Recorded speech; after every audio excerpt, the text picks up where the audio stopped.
Thanks for joining the sections. My name is Jian Huang, and I'm from S&P Global Market Intelligence, a division of S&P Global. Today, we'll share some of our observation on alternative data and its application in credit modeling. We will discuss how alternative data, coupled with traditional data, can be used in credit risk space to generate insights. In the first half of the sections, we'll talk about sentiment scores. What is it? How can it be extracted? And how can it be linked to credit risk analysis? In the second half of the sections, we will be focusing on climate risk, a new type of financial risk that has been gaining traction in the recent year, driven predominantly by regulations.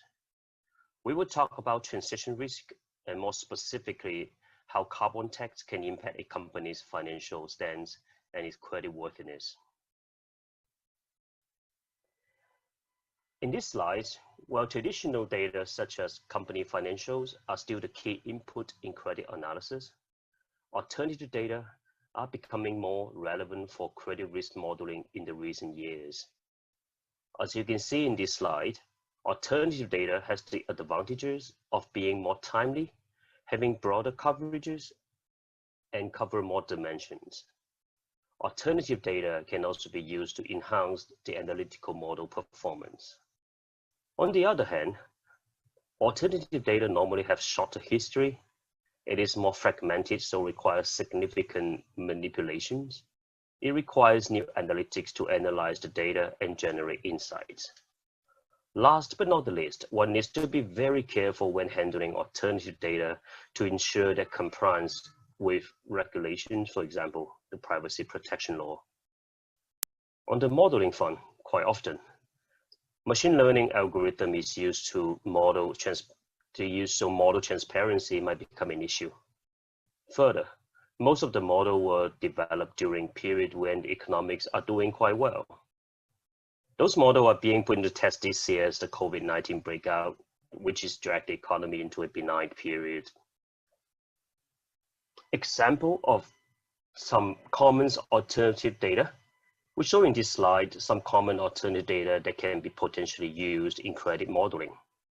Sentiment, as we go over in a bit more details later, is being used by market participants to provide timely alerts with regards to a company's operations, financing situation, and litigation, etc.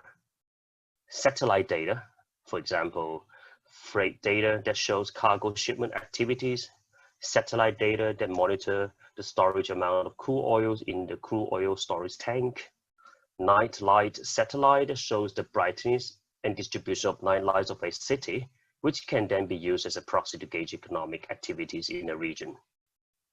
Geolocation and foot traffic data can also help to check movement of people and the popularity of certain locations. For example, the number of daily visitors of a coffee shop chain in China. Number of people passing the Macau custom is one of the popular alternative data measure, which is used as a proxy to the profitability of the Macau-based casinos companies, which are listed companies. E-commerce data that provide the GMV of a train brand to predict the revenue of the company that owns that brand. Payment and transaction data can be used as behavioral data to help gauge the willingness and ability and the timeliness of a business to repay its debt. Regarding sentiment, S&P Global Market Intelligence has developed a tool to generate sentiment score for Chinese company announcements. As this slide demonstrates, the tool can take a company announcement issued by Chinese listed company and bond issuers, extract the text using the OCR technology, apply a Chinese NPL or natural language processing and machine learning algorithm to generate a sentiment score for each announcement period.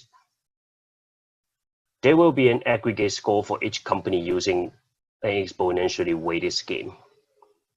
As you can see in step 3, the black solid line is the aggregated score, while the green dot represents the sentiment score of each article.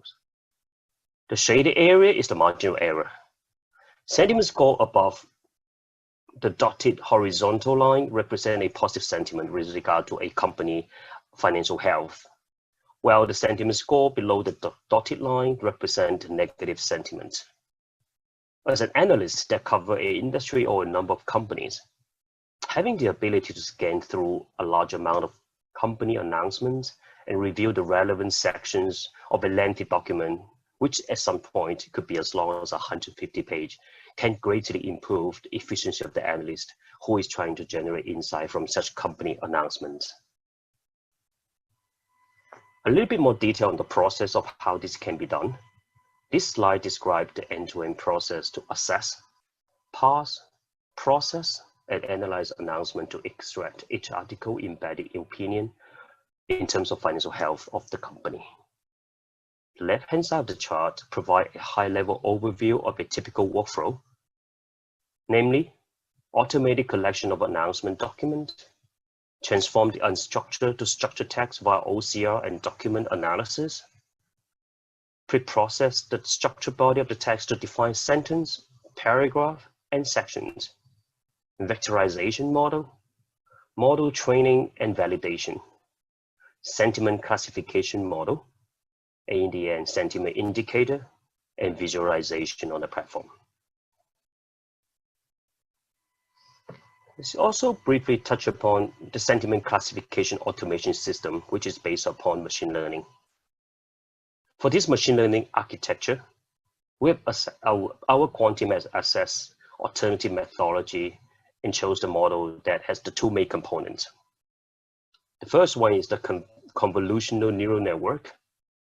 They can learn local pattern of the input sequence. However, they have no memory by design. Each input shown to them is processed independently, which had no state kept in between the inputs. And that actually allows the algorithm to quickly snip through a huge amount of documents. Long short-term memory network, which iterated over input sequences and quote unquote remember what they have seen so far. And as the context we're dealing with is Chinese, context means everything, which means a algorithm that has memory is more suitable to deal with Chinese text. Our analysis shows combining the CNN and LSTM networks gives the model the ability to learn complexity of the Chinese language.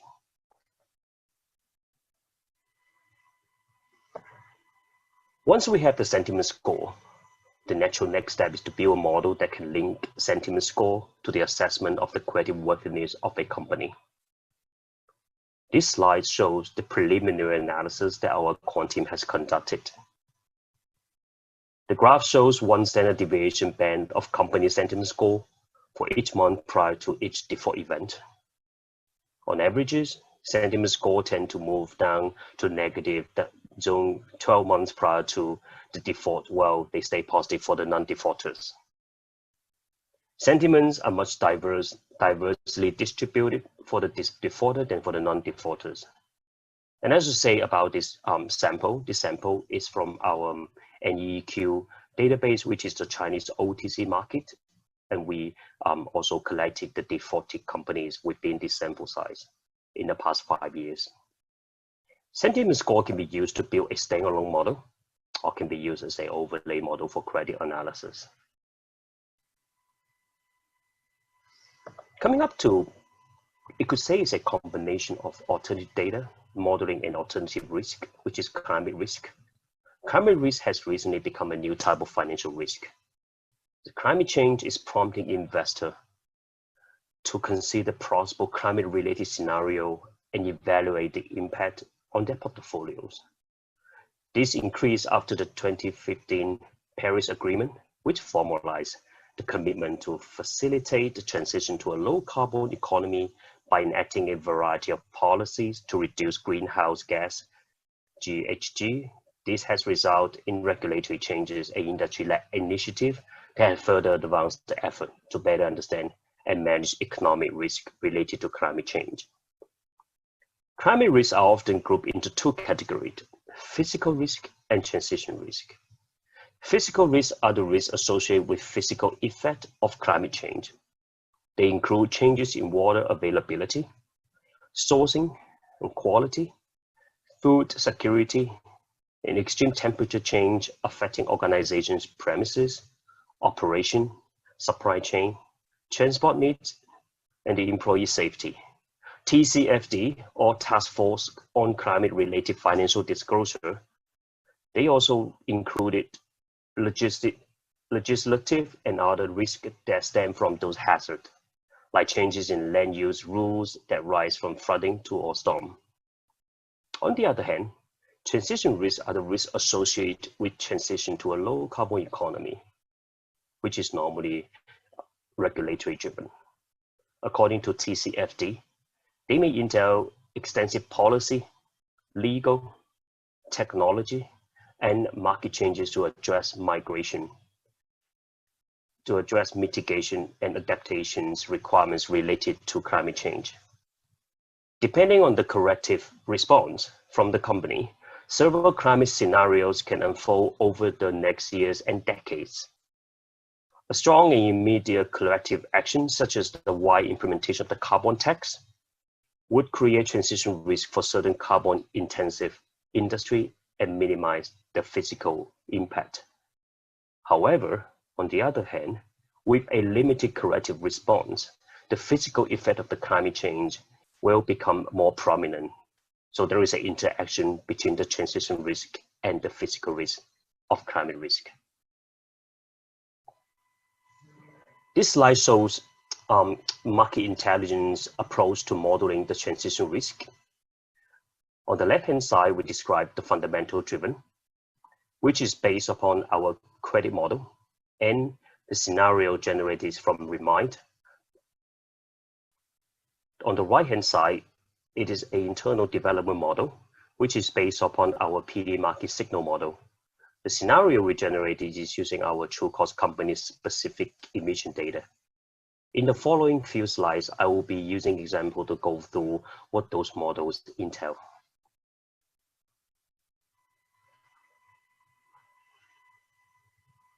S&P Global Market Intelligence, in consultation with Oliver Wyman, developed the fundamental driven climate link credit analytics tool that enable investor and risk manager at banks and non-financial corporations to estimate the impact of the carbon tax on company operating in upstream oil and gas sector. The tool integrates Remind scenario to project the impact of carbon tax on a company financial statement and evaluate the company's credit score. The fundamentals-based analysis is particularly suitable for companies operating in high CO2 intensive sectors. This tool can also be employed to support TCFD recommendations, which will become mandatory this year for signatories and the Principal Response Investment PRI on forward-looking scenario analysis of potential path to a low carbon economy and disclosure of related transition risk. The climate link credit analysis to adopt a fundamental driven view, providing a company's specific credit score assessment for over 1,000 public and private upstream oil and gas companies on the Capital IQ platform.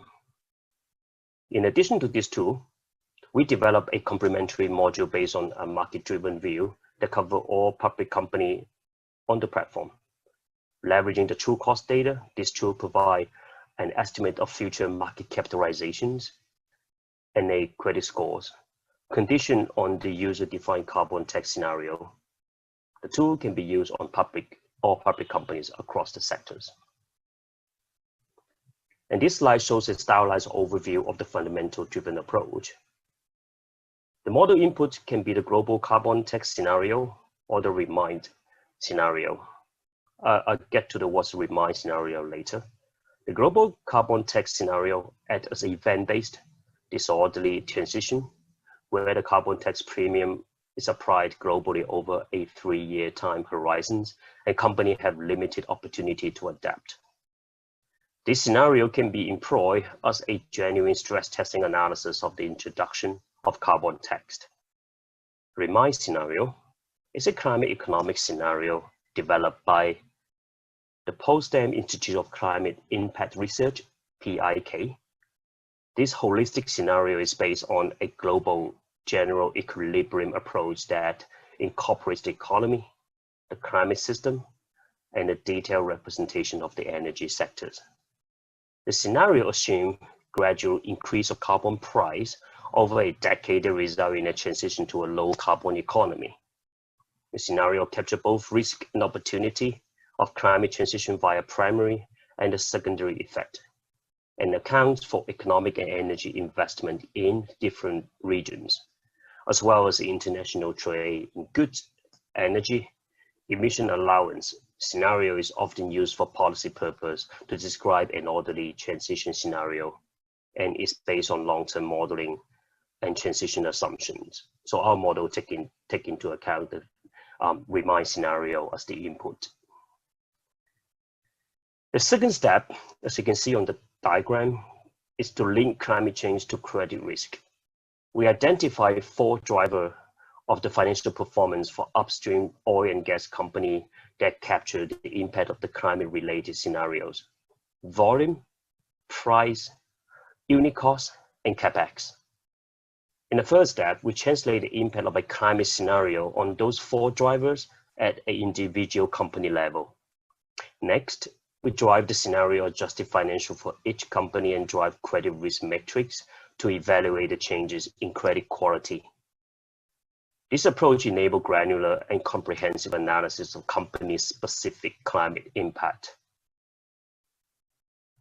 With regards to the model output, the model's primary output include projected complete financial statement for the next 3 years and specific scenarios, as well as corresponding credit scores via MI's credit model.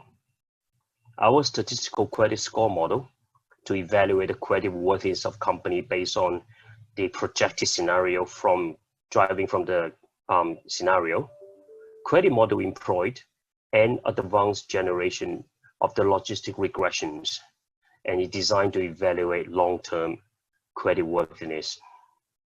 The model generates a quantitative credit score that statistically matches a credit rating by S&P Global Ratings. Using this approach, enable users to efficiently model the credit risk for multiple companies under various climate scenarios.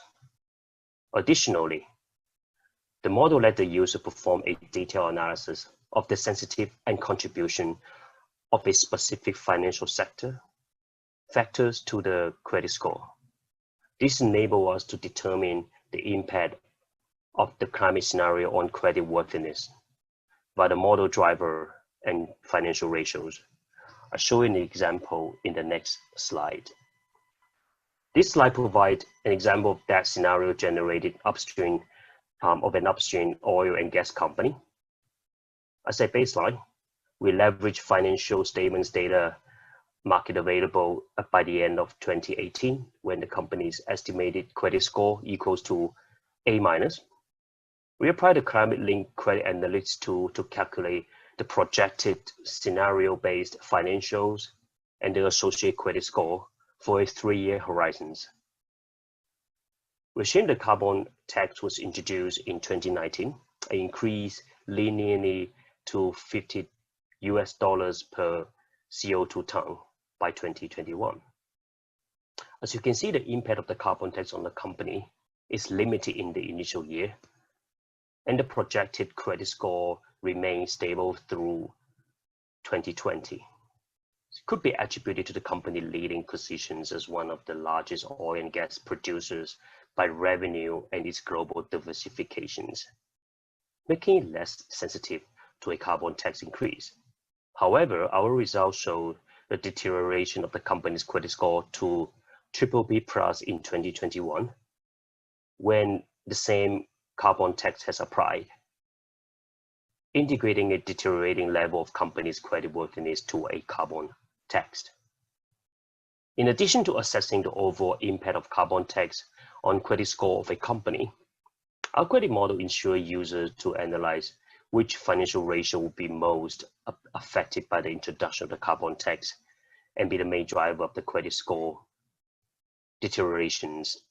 For example, the gearing ratio, asset turnover, EBIT, interest coverage ratio are the largest contributor to the credit score for the company in 2019.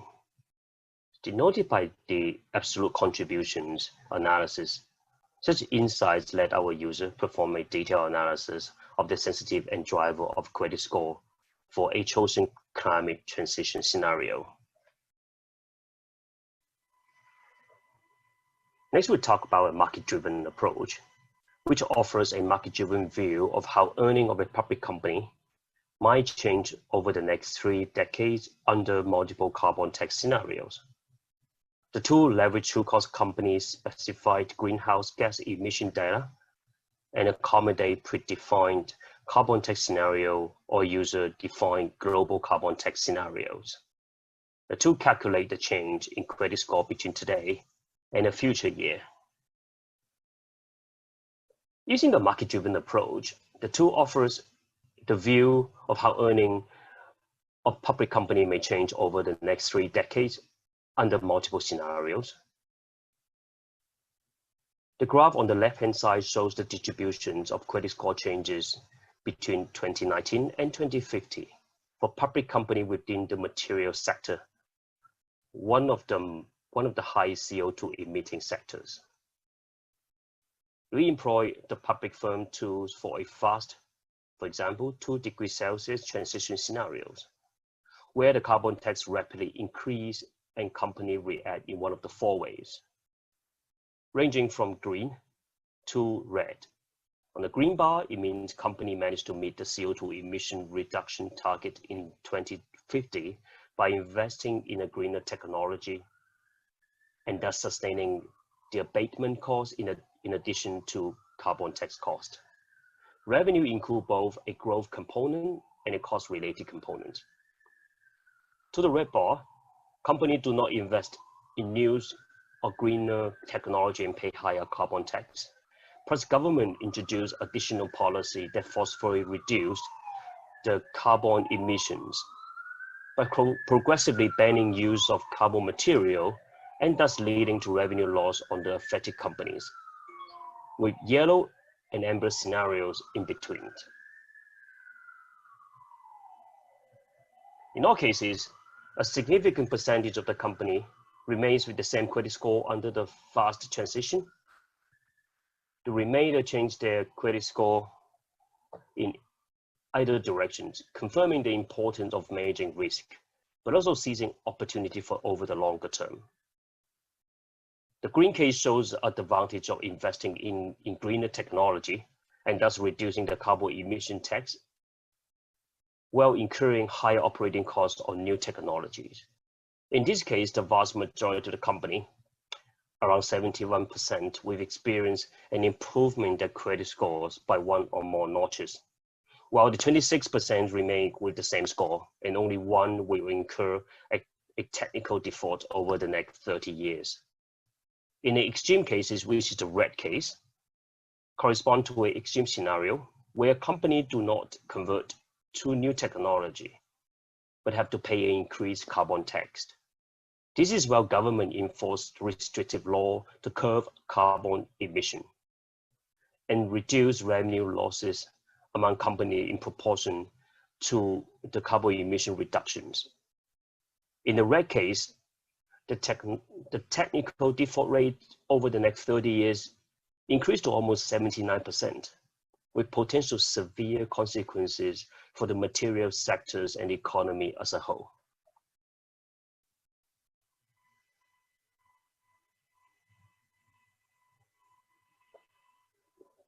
Next, we'll talk about the physical risk data. I believe that we've talked about the model of transition risk. So the natural next step is how are we dealing with the physical risk?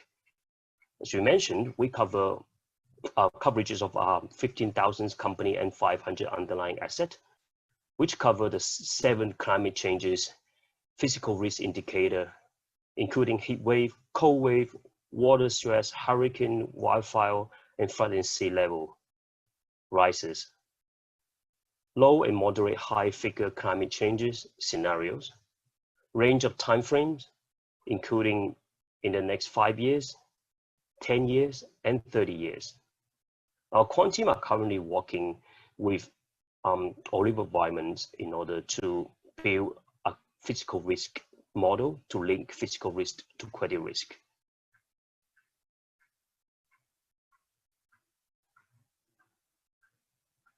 In conclusion, alternative data has been gaining traction in credit modeling and surveillance in recent years.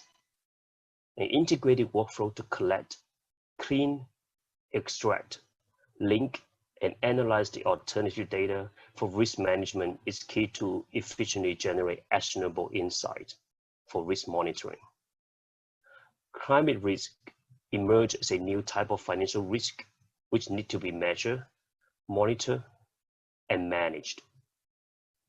Climate risk modeling is still in its infancy, so a lot of development is going on in the industry across the globe.